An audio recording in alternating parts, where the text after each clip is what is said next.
이번 강의는 기독교인으로서 역사적 사건들을 통해 한 번쯤 생각해 봐야 할 거짓된 거룩함에 관한 이야기를 나누고자 합니다.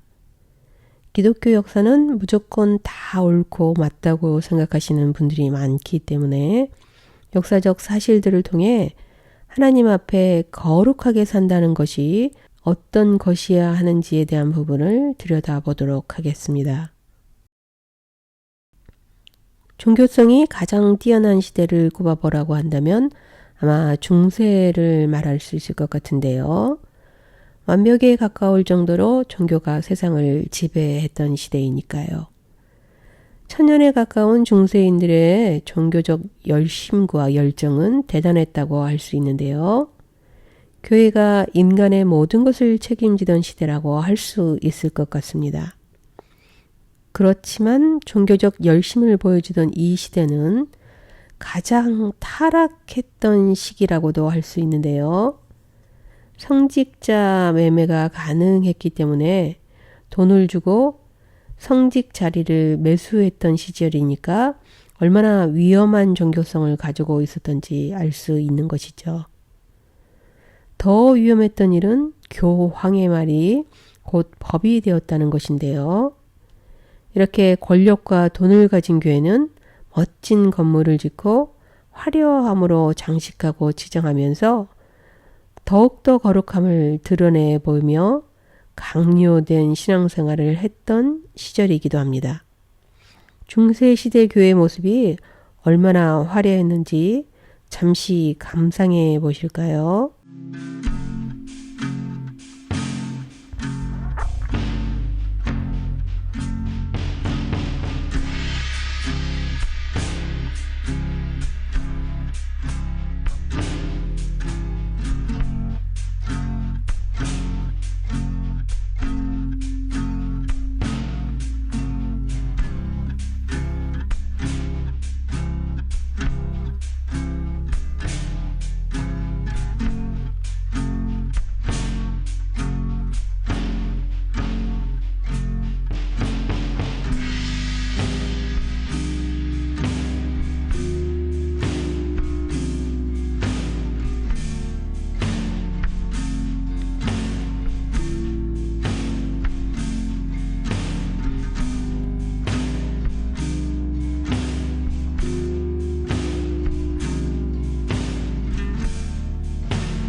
이 시대는 종교적 화려함만을 가진 것이 아니라 보시다시피 의상 자체도 화려함의 극치를 보여주던 시대였습니다.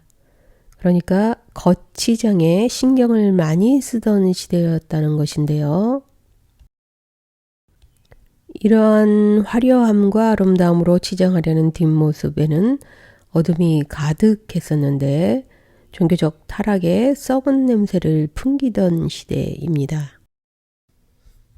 사람들에게 하나님의 심판이 임했다는 두려움에 떨게 했던 질병이 바로 흑사병이었죠. 그래서 교회는 흑사병을 퇴치하기 위해 많은 미신과 주술을 만들어내는데요. 또한 죄를 회개하기 위해서 채찍질 고행단을 만들기도 했습니다. 이것만이 아니라 사람이 죽으면 천국문으로 들어가게 하는 열쇠를 교회가 가지고 있다고 가르치면서 엄청난 가호를 저질렀는데요. 사람들은 하나님의 형벌을 면하기 위해 면죄부를 사게 되었고 교회로 흘러 들어오게 되었죠. 질병으로 죽어가는 주변 사람들을 보면서 두려움에 떠는 사람들을 교회는 이용했던 것입니다. 그런데 왜 이처럼 힘없고 무력하게 속아 넘어가는 인간이 되어버린 것일까요? 그 이유에는 만약 이런 잘못되고 거짓된 사실들에 대해 반대하여 나서게 되면 바로 화형을 당했기 때문이라고 할 수 있는데요. 로마법에는 이런 문구가 있습니다. 황제를 시해하려는 음모만으로도 반역죄에 해당하며 이는 사형으로 다스린다. 즉 황제 시의 음모 이론에 따라서 교양권에 대해 반박하는 사람들은 단두대 혹은 화형대에서 처형당해야만 했습니다. 더 많은 공포감과 위협감을 심어주기 위해 군중들이 많이 모인 가운데 실시했다고 하는데요. 교회가 권력을 신에게 받음으로 모든 것을 소유한 것처럼 행동하던 시기였죠. 이런 중세시대의 기독교는 전 유럽에서 위험을 가지고 맹활약을 떨치게 됩니다. 신의 계시를 들었다는 것은 있을 수 없는 것으로 이른바 마녀 사냥을 시작했는데요. 창조주인 신을 만나본 사람은 단 한 명도 없었고 만약에 있다면 그는 화형에 처해지면서 또다시 존재할 수 없도록 만들어버리던 시대였습니다. 마녀로 지명된 사람들은 대부분 교회에 대해 비판하거나 불만을 가졌던 사람들이었는데요. 마녀인지 아닌지 구별하는 방법으로 바늘을 찔러서 아프지 않고 피가 나지 않으면 마녀라고 여겨 처형을 했다고 합니다. 그런데 찔러도 피가 나지 않도록 여러 가지 방법을 고안해서 사람들을 속였다고 하는데요. 이것만이 아니라 달고 놓은 철판이를 마녀들이 걷도록 했는데 이때 만약 사람이 죽으면 무죄가 되는 것이고요. 살아나면 마녀로 여겨서 화형을 시켰다고 하니까 이러던 저러던 죽게 되는 그런 재판을 한 것이었죠. 마녀 혐의로 기소된 사람들이 무죄가 되는 경우는 없었다고 하는데요. 죽기 직전까지 고문을 당해 자백을 받아내고 또 자백을 하게 되면 그 사람의 재산을 몰수해버렸다고 하는데 이렇게 처형된 마녀의 재산은 영주나 주교 혹은 신문했던 사람들이 나누어 가지게 되면서 마녀 사냥은 수지 맞는 그런 장사였던 것입니다. 또한 체포되어 처형되기까지의 모든 비용도 수감자와 그 집안 사람들에게 부담시켰다고 하는데요. 이들은 교회의 위계 질서를 지키기 위해 일반인이 가져야 할 신앙을 규제하고 처벌해야 한다고 주장했던 것입니다. 즉 국가와 종교가 함께 결탁해서 종교의 이름을 팔아 재산을 축적하려고 했고 당시 사회에 퍼져 있던 다양한 재앙들 때문에 불만이 나오지 않도록 하기 위해 공포를 조장해서 사회를 통제하려는 시스템을 강화한 것이라고 할 수 있는데요. 17세기에 일어난 전쟁이 30년 동안 이어지면서 독일의 남자 인구는 절반이나 줄게 되었죠.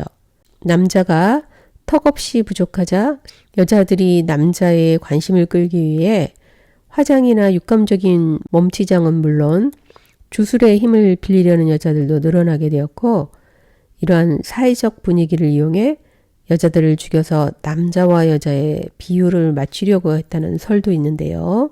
어찌되었든 신의 이름으로 공포 분위기를 조성해서 많은 사람들이 보는 앞에서 사형에 처할 뿐만 아니라 시체들은 광장에 걸어 놓았다고 하는데 이런 모습은 십자가를 들고 전쟁터에서도 계속되었습니다.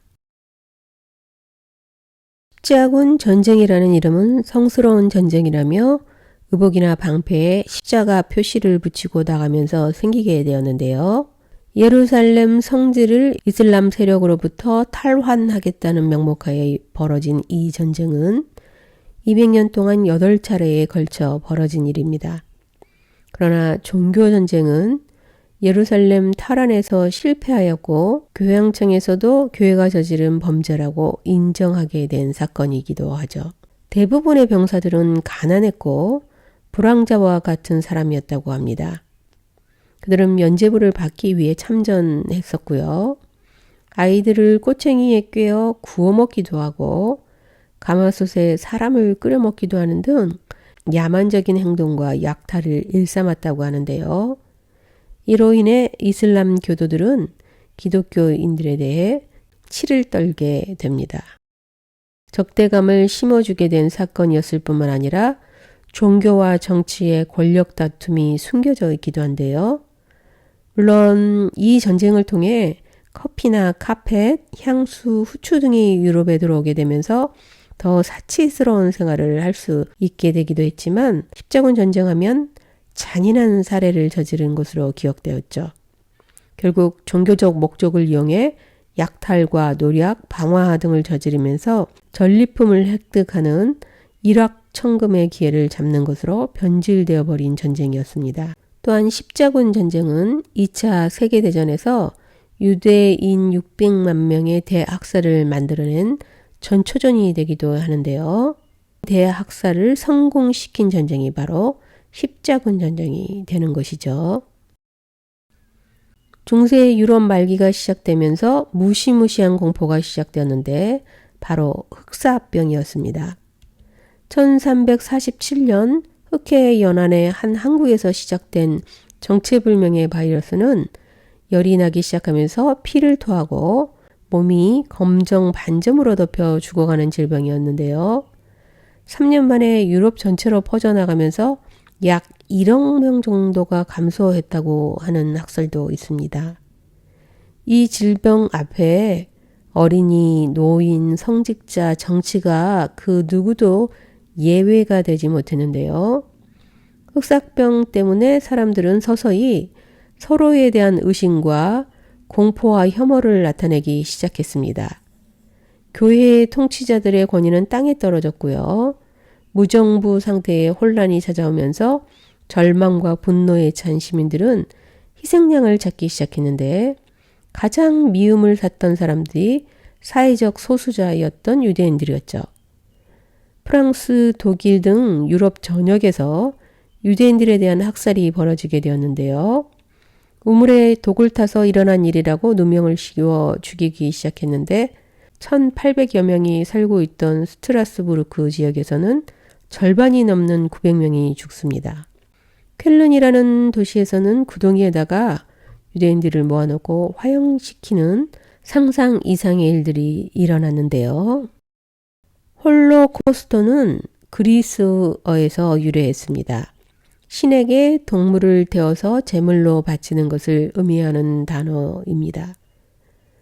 학살된 유대인은 약 600만여 명으로 그 당시 유럽에 거주하던 900만 명의 유대인 중 3분의 2에 해당하는 것이었는데요. 유대인과 기타 피해자들은 독일 전역과 점령지에 약 4만여 개의 시설에 집단 수용과 감금되어 사망하게 되었습니다. 독일에서만 일어난 것이 아니라 유럽과 러시아까지 일어나게 되었는데 이들이 죽음을 당해야 하는 이유는 예수를 죽였다는 것이었습니다. 즉 기독교의 거룩함을 걸고 유대인을 무참히 죽인 것이었다고 할 수 있는 것이죠. 미국으로 건너온 청교도는 어떠했을까요? 낭비하거나 사치하는 일 없이 근면하게 일하며 권위와 전통보다는 성경에 기반을 두었던 이들은 영국 교회가 핍박을 하자 미국으로 건너와 청교도로서의 성경적인 삶을 살게 됩니다. 그렇다면 이들은 아메리카 인디언들에게 자신들의 먹을 것을 나누어 주며 친절하게 사랑을 베푸며 땅을 공유하며 정착했었을까요? 신대륙의 정착을 성공한 청교도인들은 그들의 신앙과 하나님 나라 건설을 위해 원주민들의 땅을 빼앗기 시작합니다. 1637년 청교도들은 일반인으로 구성된 군대를 조직해서 원주민들의 마을을 공격해 500명을 죽였고 살아남은 여자와 아이들은 잡아서 노예로 서인도에 팔아 넘기기도 했다는데요. 결국 이들 역시 하나님의 이름을 앞세워 많은 희생을 만들어냈습니다. 지금까지 보신 사건들은 역사적으로 실제 있었던 사건들이기 때문에 숨길 수 없는 것들이죠. 이들은 모두 하나님의 이름으로 깃발을 내걸었던 것이며 기독교인들이 자행했던 사건들이 맞습니다. 사랑을 강조하는 기독교가 이처럼 잔인해질 수 있었던 것은 무엇 때문이었을까요? 겉으로 보여지는 형식만을 강조한 종교 생활이 만들어낸 결과라고 생각되는데요. 거짓으로 치장된 삶은 어떤 행동에도 제약을 받지 않을 뿐만 아니라 아무런 양심의 꺼리낌 없이 되는 것이죠.